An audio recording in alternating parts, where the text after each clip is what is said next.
কয়দিন দুনিয়ায় বাঁচবেন, চোখের সামনে শুধু মরণের লাশ আর লাশ। একটা সন্তানকে মানুষ বানায় যান, ডাক্তার বানান বাধা নাই, মানুষ বানাইয়েন মানুষ। ডাক্তার হওয়া আলাদা, মানুষ হওয়া আলাদা, মাওলানা হওয়া আলাদা, মানুষ হওয়া আলাদা, ইঞ্জিনিয়ার হওয়া মানুষ হওয়া বড় ভিন্ন জিনিস। আমি বক্তা হইছি ঠিক, আমি পীর হইছি ঠিক, তবে মানুষ হইতে পারলাম কিনা চিন্তা। গর্বা সুরত আদমি ইনসাবুদে আহমদ বু জাহলো হামেক সাবুদে। মানুষ হওয়া বড় কঠিন জিনিস। এজন্য সন্তানটারে ডাক্তার বানাবেন, ইঞ্জিনিয়ার বানাবেন, প্রফেসর বানাবেন, কোনো বাধা নাই। তবে দাবি খবরদার যেন সন্তান বেয়াদব না হয়, আপনার সন্তানের ব্যবহারে যেন আলেম কষ্ট না পায়, সন্তানের আচরণে মা বাবা কষ্ট না পায়, সন্তানের ব্যবহারে কখনো যেন শিক্ষক কষ্ট না পায়। ডাক্তার যদি হও যুবক, আদর্শমান আদবওয়ালা ডাক্তার হইও। হাটহাজারী আর চট্টগ্রাম না, কপাল যদি খুলে যায় ডাক্তার হইয়াও দেখবা সারা দেশের মধ্যে তোমার সম্মান। তবে এই সম্মানের জায়গা পেতে হলে মা বাবার দোয়া লাগবে, শিক্ষকের দোয়া লাগবে, আলেমদের দোয়া লাগবে, না হয় সম্ভব না। আর বেয়াদবি কইরা যদি ডাক্তার হও, তাসলিমার মতো জুতার বাড়ি খেয়ে জমিন থেকে পালাতে হবে। ইঞ্জিনিয়ার হও, সম্মানের ইঞ্জিনিয়ার, আদর্শবান। ও যুবক, বয়ান করি মুসলমানের, একদম তো আমগো ঢিল সুরে সুরে বলে নবীজি বেঈমানের দাওয়াত দিছে, তোমরা কেন মুসলমানের দাওয়াত দাও? কত কথা, কথা তো আমারও এইটা, আপনাদের কেন বয়ান করব? আজকে তো হিন্দুদের বয়ান করলে ভালো হইতো, ইহুদিদের বয়ান করব। চট্টগ্রামের পাহাড়ি অঞ্চলে খ্রিস্টান মিশনারিরা কতই না ঝামেলা করতেছে, ওখানে বয়ান করা দরকার। পঞ্চগড় অঞ্চলে গিয়া কাদিয়ানি বানাচ্ছে, ওখানে বয়ান করা দরকার। ইমাম সাহেব নামাজে দাঁড়াইছে, ভুল হইলো তো লোকমা দিবে, এটা সুন্নত। ইমাম সাহেব নামাজে দাঁড়াইলে ভুল হয় না? কথা বলেন না কেন? মাগরিবের নামাজে দাঁড়াইছে, মাইকে তেলাওয়াত শুরু করছে। মসজিদের পাশে তো বাহিরে চায়ের দোকান থাকে না, থাকে না? ওখানে কয়েকটা বেনামাজি থার্ড ক্লাসের বয়ে বয়ে বিড়ি টানে আর চা টানে, ওখানে নামাজ লাগে না, দিল এমনি পরিষ্কার। ইমাম সাহেব তেলাওয়াত শুরু করছে, জানালা দিয়ে বাহিরে আওয়াজ আসতেছে, আলহামদু পড়তেছে। হঠাৎ করে আল্লাহর কি কুদরত, আলহামদুর মধ্যেই ভুল হয়ে গেছে। চায়ের দোকানের ওই বেনামাজিটি শুনে ফেলাইছে। একটা আর একটা ইমাম সাহেব কইল কি, কত ভুল করছে, ভুল, কত লোকমা দাও। একটা কাপ ফলাইয়া জানালা দিয়ে তাকায় লোকমা দাও। ইমাম সাহেব, কামটা তো ঠিক হয়নি, এটা লোকমা না বেয়াদবি? বলেন, এটা লোকমা না বেয়াদবি? খবরদার, লোকমা দিও, বেয়াদবি করিও না।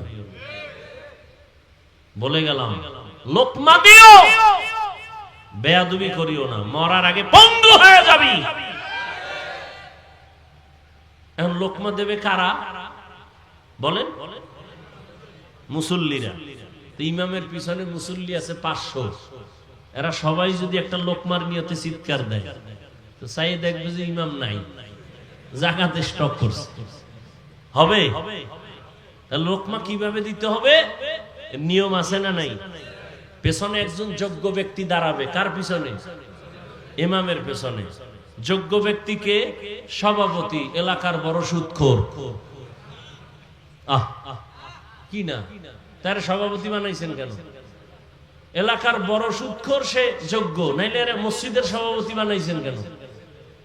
মসজিদের সেক্রেটারি কেন? এই জন্যই তো কই কপাল পড়ছে।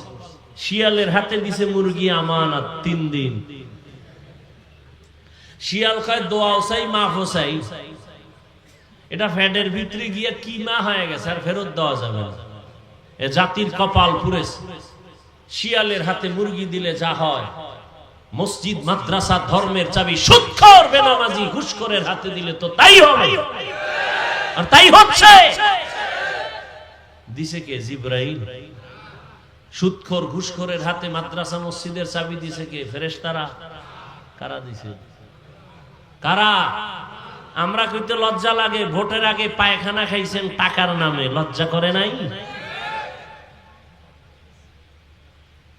ওই ভোটের আগের রাত্রে টাকা না খাইয়া বাথরুমে গিয়া 10 গ্রাম পায়খানা খাইল, পরে বাজারে গিয়া হালাল সাবান দিয়া কুলি কইল, গন্ধ শেষ। মোনাজাত দেয় কবুল হয় না, হুজুরের দোষ। নিজে যে হারাম খাইছে আর কোনো দোষ নেই। কয় ভাই দাওয়াত কা? আলহামদুলিল্লাহ। কয় আপনার বাড়ি? কয় নাউজুবিল্লাহ। নিজের অপরাধের চিন্তা নাই, নিজে নামাজ পড়ে না, দোষ নাই, লোকমা দেয়। তো যোগ্য ব্যক্তি দাঁড়াবেন। কেমন যোগ্য? ইমামের নামাজের মাঝখানে যদি ঝামেলা হয়, ইমাম পেছনে যাবেন, বাকি নামাজটা পেছনের যোগ্য ব্যক্তি এসে কমপ্লিট করে দিবেন। এমন কি তেলাওয়াত চলতেছে, মাঝখানে হঠাৎ করে যদি এমন হয়ে যায় শব্দের উচ্চারণ যে অর্থ বিকৃত হয়ে গেছে, এটা বুঝার মতো ইলমওয়ালা পেছনে থেকে লোকমা দিবেন। এজন্য আমি সারা বাংলাদেশে বলি, অন্তত উলামায়ে কেরামদেরকে লোকমা দেনেওয়ালারা সাবধান। লোকমা দাও, কিন্তু বেয়াদবি করিও না। লোকমার নামে বেয়াদবি করলে কপাল পুড়ে যাবে, ভালো করে মনে রাখিও। রাসূলের হাদিস শুনায়ে গেলাম, 3 জায়গায় বেয়াদবি করলে ওর কপাল শেষ। মরার পরে না আগে? আগেই। 1 নম্বরে কি? মা বাবা। 2 শিক্ষক। 3 উলামায়ে কেরাম, মুরব্বী। শুধু ওলামা না, এলাকার মুরব্বী আছে, আলেম না, 5 ওয়াক্ত নামাজ পড়ে, ভালো মানুষ, তার সাথেও বেয়াদবি করে। কত রিকশা চালায় মুরব্বী, তার সাথেও বেয়াদবি করে 5-10 টাকা নিয়ে। বরদোয়া হাত উঁচু করে করা লাগে না, দিল থেকে যখন কষ্ট হয় সেটাই বরদোয়া। আল্লাহ হেদায়েত দান করুন। লিকুল্লি শাইইন জিনাতুন ফিল ওয়ারা ওয়াজিনাতুল মারই তামামুল আদাবি। এত বয়ান চলতেছে, সুন্দর বয়ান, আপনারাও কম জানেন না। মাইকলে টান দিলে আপনারটাও সুন্দর বয়ান হবে, কণ্ঠও খারাপ না, কিন্তু আমলের খাতা শূন্য কেন? একমাত্র কারণ আল্লাহর আযাবের ভয় অন্তরে নাই। এ কারণে চোখের মধ্যে পানি নাই, মোনাজাতে কান্না নাই, দিলের মধ্যে অন্যের প্রতি কোনো দরদ নাই। একজনকে আমি হেফাজত করব, কিন্তু না, আমি একজনকে মানুষের সামনে লজ্জা দিতে পারলে বড় আনন্দ লাগে। এজন্য আল্লাহ পাক বলেন, ও মুমিন, আমি 5টা জিনিসের মাধ্যমে তোমাদের পরীক্ষা করব। 1 নাম্বার জিনিস হলো ভয়, দ্বিতীয় হলো ক্ষুধা। ভয় মানে 4 মাযহাবের 4 ইমাম, এর মধ্যে একজন ইমাম শাফিঈ রাহমাতুল্লাহি আলাইহি বলেন, এখানে ভয় মানে হলো আল্লাহর পক্ষ থেকে ভয়। আল্লাহর পক্ষ থেকে ভয় হলো জাহান্নামের আযাব। যেই ভয়টা আল্লাহ আমার নবীকেও দিলেন, ইয়া আইয়ুহান নাবিয়্যুত্তাকিল্লাহ ওয়া লা তুতি'ল কাফিরিনা ওয়াল মুনাফিকিন। ও নবী, আপনি আমাকে ভয় করেন, কাফের মুনাফিকের অনুসরণ করবেন না। আর একটা ভয় হলো বেঈমানের পক্ষ থেকে ভয়।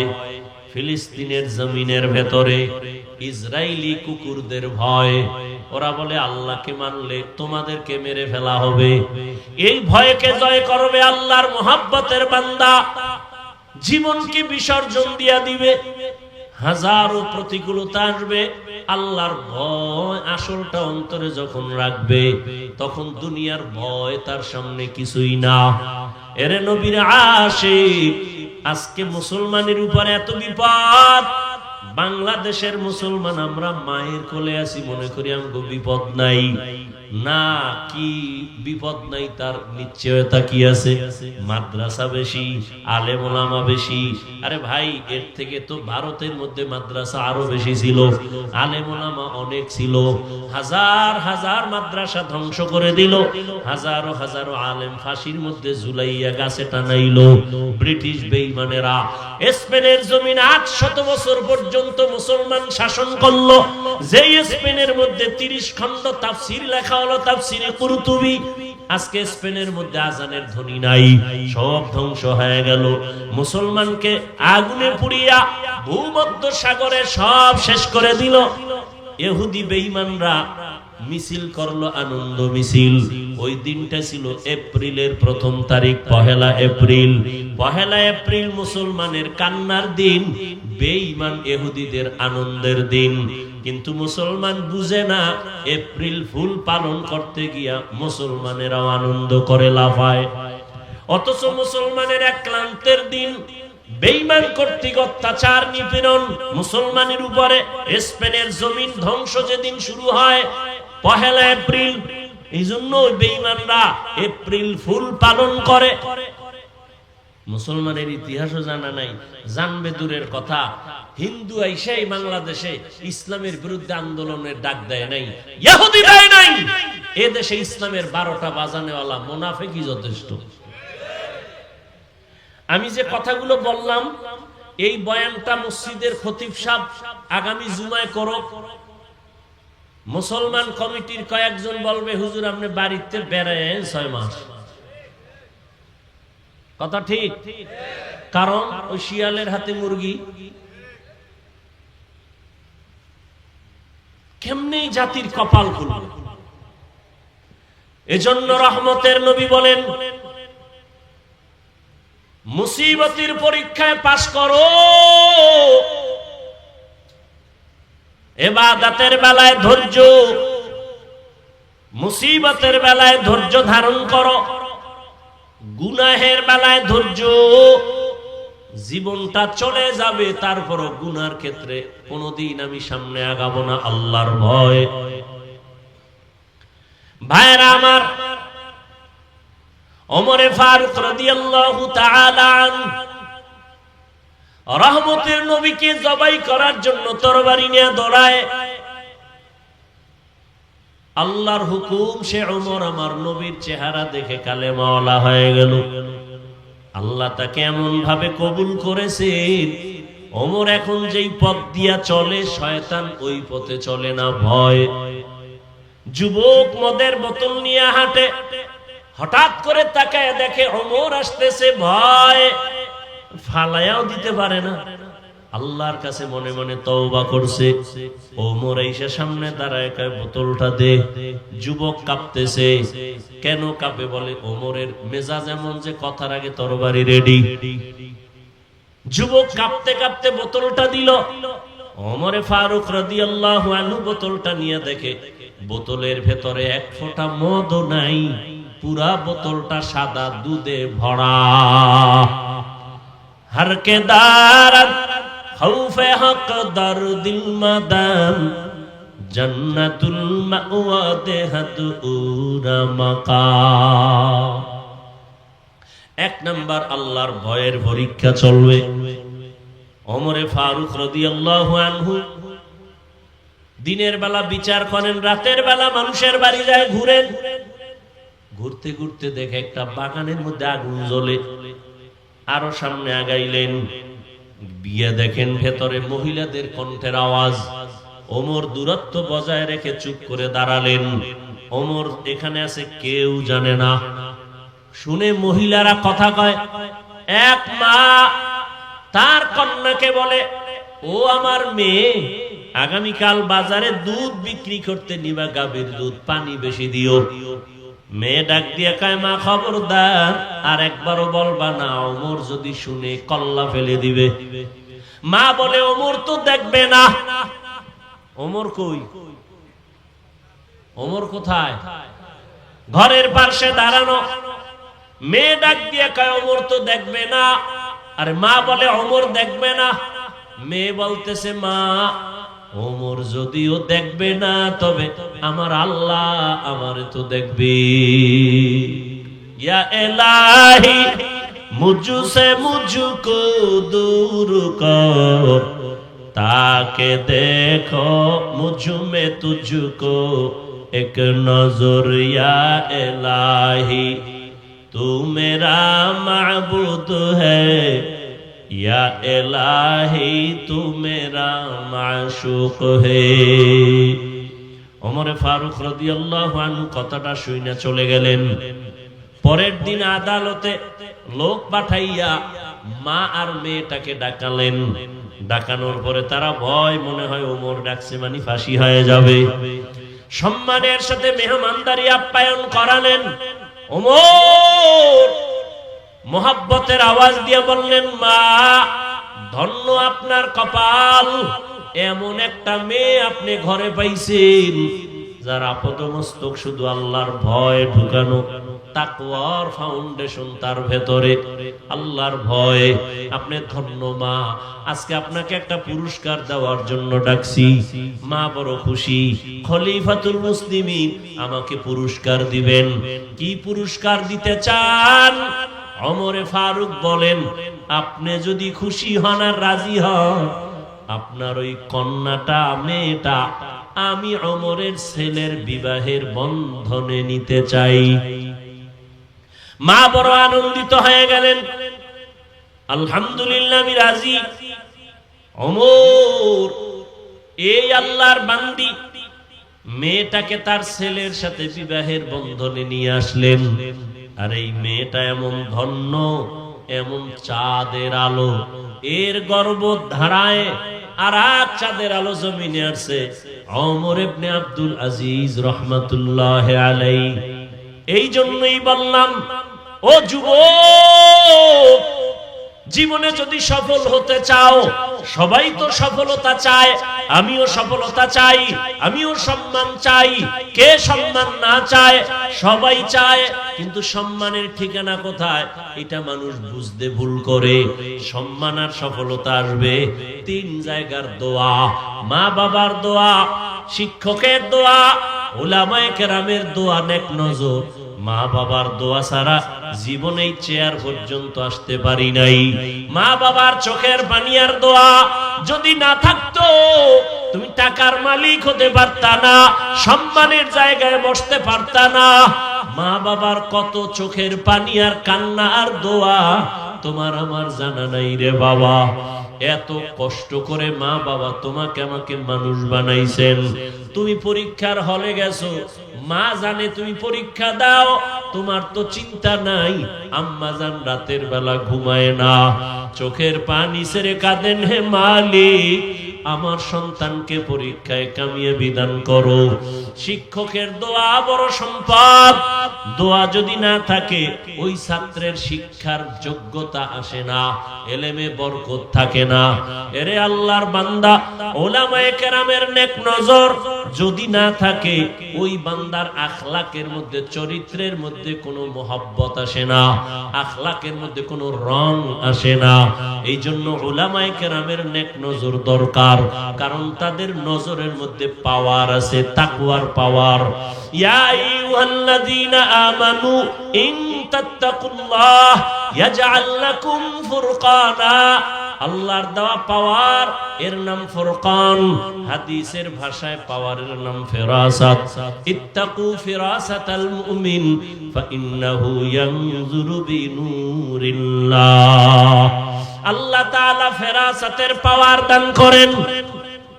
আল্লাহর প্রিয় গোলাম, কোন বেঈমান বেনামাজিকে এই পাওয়ার আল্লাহ দিবেন না। আল্লাহ পাওয়ার দান করেন। এরা অনেক কিছু দেখেন ওই পাওয়ার দিয়া, যেটা তুমি আমি দেখতে পাই না। তবে এরা চামড়ার চোখ দিয়া দেখেন না, আল্লাহর দেওয়া নূরের আলো দিয়া তারা দেখতে পান। ওমরে ফারুক রাদিয়াল্লাহু আনহু আল্লাহর কাছে এতটা দামি হয়ে গেলেন। রহমতের নবী বলেন, লাউ কানা বাদি নবিয়্যুন লাকানা উমর। আমার পরে আল্লাহ যদি নতুন নবী কাউকে বানাইতেন, ওমর হতো আমার পরের নবী। ও আমার ভাইরা, ও যুবক বাবারা, পর্দার আড়ালের মা বোনেরা, কয়দিন দুনিয়ায় বাঁচবেন? চোখের সামনে শুধু মরণের লাশ আর লাশ। একটা সন্তানকে মানুষ বানায় যান, ডাক্তার বানান, বাধা নাই, মানুষ বানাইয়েন মানুষ। ডাক্তার হওয়া আলাদা, মানুষ হওয়া আলাদা, মাওলানা হওয়া আলাদা, মানুষ হওয়া আলাদা, ইঞ্জিনিয়ার হওয়া মানুষ হওয়া বড় ভিন্ন জিনিস। আমি বক্তা হইছি ঠিক, আমি পীর হইছি ঠিক, তবে মানুষ হইতে পারলাম কিনা চিন্তা। গর্বা সুরত আদমি ইনসাবুদে আহমদবু জাহলো হামেক সাবুদে। মানুষ হওয়া বড় কঠিন জিনিস। এজন্য সন্তানটারে ডাক্তার বানাবেন, ইঞ্জিনিয়ার বানাবেন, প্রফেসর বানাবেন, কোনো বাধা নাই। তবে দাবি খবরদার যেন সন্তান বেয়াদব না হয়। আপনার সন্তানের ব্যবহারে যেন আলেম কষ্ট না পায়, সন্তানের আচরণে মা বাবা কষ্ট না পায়, সন্তানের ব্যবহারে কখনো যেন শিক্ষক কষ্ট না পায়। ডাক্তার যদি হও যুবক, আদর্শমান আদবওয়ালা ডাক্তার হইও। হাটহাজারী আর চট্টগ্রাম না, কপাল যদি খুলে যায় ডাক্তার হইয়াও দেখবা সারা দেশের মধ্যে তোমার সম্মান। তবে এই সম্মানের জায়গা পেতে হলে মা বাবার দোয়া লাগবে, শিক্ষকের দোয়া লাগবে, আলেমদের দোয়া লাগবে, না হয় সম্ভব না। আর বেয়াদবি কইরা যদি ডাক্তার হও, তাসলিমার মতো জুতার বাড়ি খেয়ে জমিন থেকে পালাতে হবে। ইঞ্জিনিয়ার হও, সম্মানের ইঞ্জিনিয়ার, আদর্শবান। ও যুবক, বয়ান করি মুসলমানের, একদম তো আমগো ঢিল সুরে সুরে বলে নবীজি বেঈমানের দাওয়াত দিছে, তোমরা কেন মুসলমানের দাওয়াত দাও? কত কথা, কথা তো আমারও এইটা, আপনাদের কেন বয়ান করব? আজকে তো হিন্দুদের বয়ান করলে ভালো হইতো, ইহুদিদের বয়ান করব। চট্টগ্রামের পাহাড়ি অঞ্চলে খ্রিস্টান মিশনারিরা কতই না ঝামেলা করতেছে, ওখানে বয়ান করা দরকার। পঞ্চগড় অঞ্চলে গিয়া কাদিয়ানি বানাচ্ছে, ওখানে বয়ান করা দরকার। কিন্তু টাইম কই? ফজরের পরে বয়ান, জোহরের পরে বয়ান, আসরের পরে বয়ান। ওই যে পরশুদিন না আগের দিন বৈরী আবহাওয়া, বৃষ্টি, বিবারিয়ার প্রোগ্রামে যেতে পারি নাই, যাইতে পারি নাই। রেডি 10টা থেকে, হেলিকপ্টারে নিবে, পাগল হয়ে গেছে আবেগ, যেতে পারি নাই। হেলিকপ্টারে যেতে হবে, এত টাকার বাহাদুরি, যাইতেই হবে। কিন্তু মাওলায় যদি কবুল না করে কেমনে যাব? সবাই দেখতেছে, এরপরও মানুষ যেতে পারি নাই। বললাম একটা আলাদা প্রোগ্রাম গাড়িতে গিয়ে চেষ্টা করব দেওয়ার, না উল্টা পাল্টা। আমি মাদ্রাসায় ব্যস্ত, বিভিন্ন কাজ, বর্তমান বছরের শুরু, ছাত্রদের নিয়ে ঝামেলা। একটা ছাত্র উল্টা পাল্টা করছে, নিয়ে ঝগড়া করতেছি, ফট করে মোবাইল সামনে এনে দিছে। কোথায় মোবাইল, কার সাথে কথা বলবো, চিনি না কার সাথে। আমি আছি এক ব্যস্ততায়, মেজাজ গরম। ওদিকে বৃহস্পতিবার আমি রোজা রাখি, রোজা অবস্থায় ছাত্র উল্টা পাল্টা ধমকাইতেছি, এর মধ্যে মোবাইল কোথায় ধরছে মাইকে না কোথায় তাও জানি না। আমার দরকার আছে, এত বড় একজন আল্লাহর বান্দা, কি জানি নাম, বিবারিয়ার একজন খুব বুজুর্গ মানুষ, জীবনে কারোর সাথে বেয়াদবি করলাম না, আর তুমি মনে করো চিনি না, জানি না, বুঝলাম না, ফট করে মাইকে দিয়া দিলা। আর কি বললাম না বললাম আল্লাহ ভালো জানেন, না জেনে না বুঝে এটা আবার মাইকে তুমি প্রচার করো আর বলো আমি বেয়াদবি করেছি। আল্লাহ হেদায়াত দান করুন। আরো জোরে বলে। আর মিডিয়াওয়ালারাও পাইছে, মানে মাঝে মাঝে এত কষ্ট লাগে। তাহলে আমরা বেদাতীদেরকে গালি দেই কেন? আহলে বাতিলদেরকে গালি দেই কেন? জামাত ইসলামীর লোকদের বিরুদ্ধে অনেক কথা বলা হয় কেন? কই তারা তো তাদের আপনজন নিয়ে মাঠে ময়দানে কাদা ছড়াছড়ি করে না। আমাদের কওমের মধ্যে এই দুর্বলতা কেন? আমার মনে পড়ছে চট্টগ্রামের খতিবে আজম সিদ্দিক আহমদ রহমতুল্লাহ আলাইহির কথা। আমার এক ওস্তাদ মুহতারাম বলছিলেন, খতিবে আজম রহমতুল্লাহ আলাইহি নাকি এক সময় বলছিলেন, আফসোস করে দেশের আলিয়া মাদ্রাসাগুলো পূর্ণ শিবিরে আর কওমি মাদ্রাসা পূর্ণ কিবিরে, অহংকারে। না হয় ভুল একজনে করেই ফেললো, এটাকে সরাসরি করার দ্বারা ইসলামের লাভ কি? একজন আলেমের বিরুদ্ধে উম্মতকে বিভ্রান্ত করে দিলে ইসলামের উপকার কি? কেন এগুলো আমাদের মাঝে বুঝেও না, পাইছে আর দিয়ে দিছে। খুশি কি? ওই রাতের ঘুম তার আরামে হবে একজনকে বেইজ্জতি করতে পারলে। আল্লাহ হেদায়েত দান করুন, আল্লাহ হেদায়েত দান করুন, আল্লাহ আমাকে হেদায়েত দান করুন। আমার এলেম নাই, আমল নাই, চলি আল্লাহ ওয়ালাদের নেক নজর, মা বাবার দোয়া। আমি বেয়াদবি করব কেন? আমার দুনিয়াতে আসা থেকে আজ পর্যন্ত কোনো বেয়াদবির ইতিহাস নাই, চিনি আর না চিনি না, আমি কোন মুভমেন্টে ছিলাম, কি অবস্থায় ছিলাম খবর নাই। আল্লাহ হেদায়েত দান করুন। তো যে কথা বলতেছিলাম, এত কষ্ট কষ্ট গাধার মতো দৌড়াচ্ছি,